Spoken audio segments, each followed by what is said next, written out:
نحمده ونصلي على رسوله الكريم اما بعد فاعوذ باللہ من الشیطان الرجیم بسم اللہ الرحمن الرحیم۔ السلام علیکم۔ پیر کامل چینل ایک اور نئی خاص ویڈیو کے ساتھ آپ کی خدمت میں حاضر ہے۔ آج جو عمل لے کر میں آپ کی خدمت میں حاضر ہوئی وہ حضور اقدس صلی اللہ علیہ وسلم کی زبان مبارک سے نکلے ہوئے الفاظ ہیں، جس میں حضور اقدس صلی اللہ علیہ وسلم نے ایک حبشی غلام کو یہ تلقین فرمائی کہ وہ یہ کلمات پڑھے تو انشاءاللہ تعالی جنت میں حضور اقدس صلی اللہ علیہ وسلم کے ساتھ ہوگا۔ تو کرنا عمل انشاءاللہ تعالی اس کی مکمل روایت میں آپ سے ذکر کروں گی،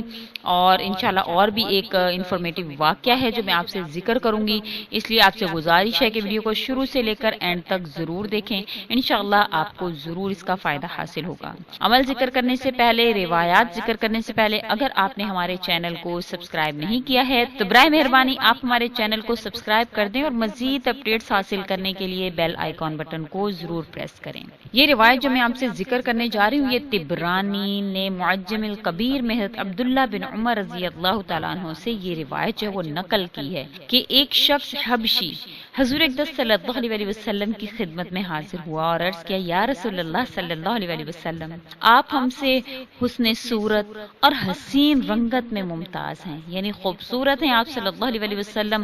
اور حسن صورت بھی ہیں، حسین بھی ہیں، رنگت میں بھی آپ صلی اللہ علیہ وسلم سے بڑھ کر میں نے کوئی نہیں دیکھا، اور نبوت و رسالت میں بھی آپ صلی اللہ علیہ وسلم ممتاز ہیں۔ اب اگر میں بھی اس چیز پر ایمان لے آؤں جس پر آپ صلی اللہ علیہ وسلم ایمان رکھتے ہیں اور وہی عمل کروں جو آپ صلی اللہ علیہ وسلم کرتے ہیں، تو کیا میں بھی جنت میں آپ صلی اللہ علیہ وسلم کے ساتھ ہو سکتا ہوں؟ آپ صلی اللہ علیہ وسلم نے فرمایا، ہاں ضرور، تم اپنے حبشانہ بدصورتی سے نہ گھبراؤ، قسم ہے اس ذات کی جس کے قبضہ قدرت میں میری جان ہے، جنت میں کالے رنگ کے حبشی سفید اور حسین ہو جائیں گے اور 1000 سال کی مسافت سے چمکیں گے، اور جو شخص لا الہ الا اللہ کا قائل ہو اس کی فلاح اور نجات اللہ تعالیٰ کے ذمہ ہو جاتی ہے، اور جو شخص سبحان اللہ و بحمدہ پڑھے اس کے نام اعمال میں 1,24,000 نیکی لکھ دی جاتی ہے، ایک مرتبہ سبحان اللہ و بحمدہ پڑھنے سے۔ یہ سن کر مجلس میں ایک شخص نے عرض کیا، یا رسول اللہ صلی اللہ علیہ وسلم، جب اللہ تعالیٰ کے دربار میں نیکیوں کی اتنی سخاوت ہے تو ہم پھر کیسے ہلاک ہو سکتے ہیں یا عذاب میں کیسے گرفتار ہو سکتے ہیں؟ آپ صلی اللہ علیہ وسلم نے فرمایا، یہ بات نہیں، حقیقت یہ ہے کہ قیامت میں بعض آدمی اتنا عمل، اتنی نیکیاں لے کر آئیں گے کہ اگر ان کو ایک پہاڑ پر رکھ دیا جائے تو پہاڑ بھی اس کے بوجھ کو نہ برداشت کر سکے، لیکن اس کے مقابلے میں جب اللہ تعالیٰ کی نعمتیں دیکھی جائیں گی، نعمتوں کا موازنہ کیا جائے گا تو انسان کے عمل اس کے مقابلے میں ختم ہو جائیں گے، مگر یہ کہ اللہ تعالیٰ اپنی رحمت سے نوازیں اور اس کی بخشش فرما دیں۔ اس حبشی کے سوال اور جواب کرنے پر اللہ تعالیٰ نے سورہ دہر کی یہ آیت نازل فرمائی، هل اتى على الانسان حين من الدهر لم يكن شيئا مذكورا۔ سورہ دہر کی آیت نمبر 1 ہے کہ جس میں اس نے حیرت سے سوال کیا کہ یا رسول اللہ صلی اللہ علیہ وسلم، میری آنکھیں بھی نعمتوں کو دیکھیں گی جن کو آپ صلی اللہ علیہ وسلم کی آنکھیں مشاہدہ کریں گی،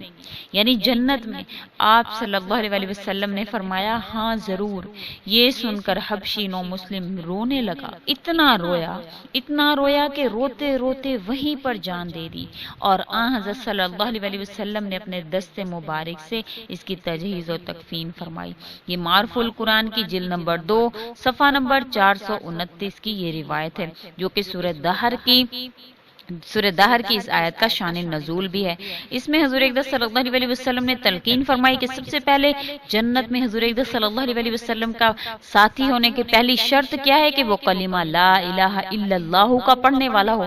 دوسری شرط آپ صلی اللہ علیہ وسلم نے کیا فرمائی کہ سبحان اللہ و بحمدہ بھی اگر کوئی انسان پڑھے تو اس کے بدلہ میں اس کو 1,24,000 نیکیاں عطا فرمائی جائیں گی۔ تو اس کے ساتھ ساتھ اللہ کی رحمت پر بھی نظر رکھے کہ اپنے اپنے فرائض بھی پورا کرتا رہے، کلمہ تو اس نے پڑھ لیا، اس کے ساتھ ساتھ اپنے فرائض پڑھے اور ذکر اذکار میں بھی اللہ کے آگے اپنے زبان کو اپنے ذکر میں زیادہ سے زیادہ مشغول رکھے تاکہ اللہ کا کرم اس پر ہمیشہ رہے، اور حضور اقدس صلی اللہ علیہ وسلم کی باتوں پر ہمیشہ اس کو یہ سمجھ کر اس پر عمل کرے کہ ہمارے نبی نے جو بات بتائی ہے بے شک وہ 100% شیور ہے۔ حضور اقدس صلی اللہ علیہ وسلم کو وحی کے ذریعہ بتائی جاتی تھی جو بات، آپ صلی اللہ علیہ وسلم کی زبان مبارک سے وہی الفاظ نکلتے تھے۔ تو ایک مسلمان ہونے کی حیثیت سے ہمیں اس بات پر یقین رکھنا ہے کہ ہمارے نبی کا بتایا ہوا عمل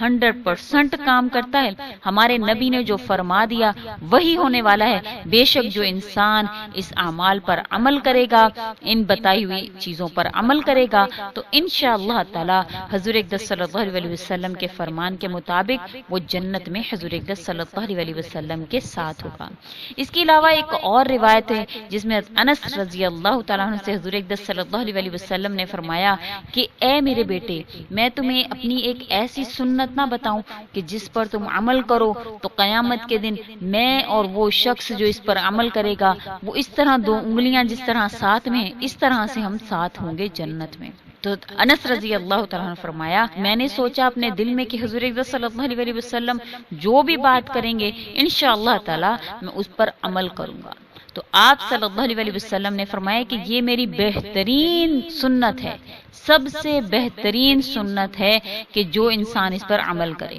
تو انس رضی اللہ تعالیٰ عنہ نے فرمایا حضور اقدس صلی اللہ علیہ وسلم آپ مجھے بتائیں میں اس پر عمل ضرور کروں گا۔ آپ صلی اللہ علیہ وسلم نے فرمایا کہ اپنے دل میں کسی بھی انسان کے خلاف کبھی بھی بغض نہیں لانا ہے، کسی بھی انسان کے خلاف اپنے دل میں میل نہیں لانا، یہ ہے میری سب سے عظیم ترین سنت۔ کیونکہ حضور اقدس صلی اللہ علیہ وسلم نے کبھی بھی کسی غیر مسلم کو بھی آپ صلی اللہ علیہ وسلم نے کمتر نہیں سمجھا۔ آپ صلی اللہ علیہ وسلم نے کسی بھی ایسے صحابی کو جو غریب تھے یا کسی اس وجہ سے ان کو کبھی بھی کمتر نہیں سمجھا۔ آپ صلی اللہ علیہ وسلم نے تمام انسانیت کے آپ صلی اللہ علیہ وسلم نبی بن کر آئے، تو ہمیں بھی حضور اقدس صلی اللہ علیہ وسلم نے بتایا کہ میری یہ سنت ہے کہ تمام انسانوں سے محبت کی جائے، اسی وجہ سے کہ وہ ایک انسان ہے، اس وجہ سے آپ صلی اللہ علیہ وسلم نے ان سے محبت کی۔ حضور اقدس صلی اللہ علیہ وسلم اخلاق کے اعلیٰ ترین درجہ پر فائز تھے، تو ہمیں بھی نبی کریم صلی اللہ علیہ وسلم کی سنتوں پر عمل کرنا ہے، آپ صلی اللہ علیہ وسلم کے بتائے ہوئے اعمال پر عمل کرنا ہے کہ جو ہمارے نبی نے بتایا ہم نے اس پر عمل کرنا ہے۔ تو انشاءاللہ تعالی ان اعمال کو کریں کہ سبحان اللہ و بحمدہ کی کثرت کریں اور کلمات الحمدللہ پڑھتے ہیں، فرائض کو ادا کریں، اور اس کے بعد تیسرے درجے پر کہ آپ نے اپنے دل میں کسی بھی انسان کے خلاف کوئی بھی بات نہیں لانی ہے۔ ہماری کوشش ہے، ہمارے چینل کی کوشش ہے کہ فرقہ واریت پر بات نہ کریں۔ اکثر ہم جو ویڈیو بھی اپلوڈ کرتے ہیں تو اس میں بھی یہی کوشش ہوتی ہے کہ کسی بھی طبقہ کو ہماری طرف سے، ہمارے زبان سے نکلے ہوئے الفاظ کی وجہ سے کسی بھی طبقہ کی دل آزاری نہ ہو۔ اور انشاءاللہ تعالی میں امید کرتی ہوں کہ آپ بھی اسی چیز پر عمل کریں گے کہ نیگیٹو کمنٹس مت کیا کریں، کیونکہ جب آپ نیگیٹو کمنٹ کرتے ہیں تو دین میں ایک فساد پھیل جاتا ہے، اور میں امید کرتی ہوں کہ آپ یہ کوشش نہیں کریں گے کہ دین میں فساد پھیلے، کیونکہ ہم حضور اقدس صلی اللہ علیہ وسلم کے امتی ہیں، سب مسلمان ہیں، کلمہ گو ہیں، صرف اتنی بات دیکھ لیا کریں کہ وہ کلمہ پڑھنے والا انسان ہے، لا الہ الا اللہ کا اعتراف کرنے والا ہے۔ اس کے بعد نام اعمال اللہ کے حضور پیش ہونے ہیں، اللہ تعالیٰ نے ہی دیکھنا ہے کہ کون صحیح ہے کون غلط ہے، تو ہم جج نہیں کر سکتے، تو اس کو اللہ کے سپرد معاملہ کو کریں اور اللہ سے ہی اس کے معاملہ کی تحقیقات بھی اللہ پر چھوڑ دیں۔ اللہ تعالیٰ جانتے ہیں کون ٹھیک ہے کون غلط ہے، ہمیں صرف اتنا دیکھنا ہے کہ یہ مسلمان ہے۔ حضور اقدس صلی اللہ علیہ وسلم کا تو یہ بھی معمول رہا کہ آپ صلی اللہ علیہ وسلم ایک دفعہ مجلس میں بیٹھے ہوئے تھے کہ سامنے سے ایک جنازے کا گزر ہوا، کافر تھا وہ انسان، لیکن آپ صلی اللہ علیہ وسلم اس کے ادب میں کھڑے ہو گئے، تو صحابی نے کہا یا رسول اللہ صلی اللہ علیہ وسلم یہ ایک کافر ہے، آپ صلی اللہ علیہ وسلم نے فرمایا کہ انسان تو ہے، ہمارے نبی کے یہ اخلاق ہیں کہ آپ صلی اللہ علیہ وسلم ایک کافر کا بھی جنازہ گزرا ہے تو آپ صلی اللہ علیہ وسلم اس کے تعظیم میں کھڑے ہو جاتے ہیں کہ وہ ایک انسان ہے۔ تو ہمیں بھی اپنے نبی کے اعمال پر، اپنے نبی کے اخلاق پر عمل کرتے ہوئے اس زندگی کو گزارنا ہے، کیونکہ یہ دنیا فانی ہے۔ اصل دنیا حضور اقدس صلی اللہ علیہ وسلم کے ساتھ اگر چاہتے ہیں کہ وہاں پر ہم حضور اقدس صلی اللہ علیہ وسلم کے ساتھ جنت میں ہوں تو ان اعمال پر عمل کرنا ہمارے لیے لازم ہے، کیونکہ نبی کریم صلی اللہ علیہ وسلم نے گارنٹی دی ہے کہ جو انسان ان باتوں پر عمل کرے انشاءاللہ تعالی میں اور وہ جنت میں اکٹھے ہوں گے۔ تو اس بات پر یقین رکھیں کہ میرے نبی کی بتائی ہوئی کوئی بھی بات میں شک کرنے والا مسلمان نہیں، تو انشاءاللہ تعالی جو ہمارے نبی نے فرمایا وہ ہو کر رہے گا۔ تو اس چیز کو دل میں رکھتے ہوئے ان اعمال کو کریں، فرائض کو ادا کریں، کلمہ جب آپ پڑھتے ہیں فرائض کو ادا کریں، سبحان اللہ و بحمدہ کی کثرت کریں۔ تیسرے نمبر پر اپنے دل کو تمام لوگوں کی برائیوں سے پاک کریں،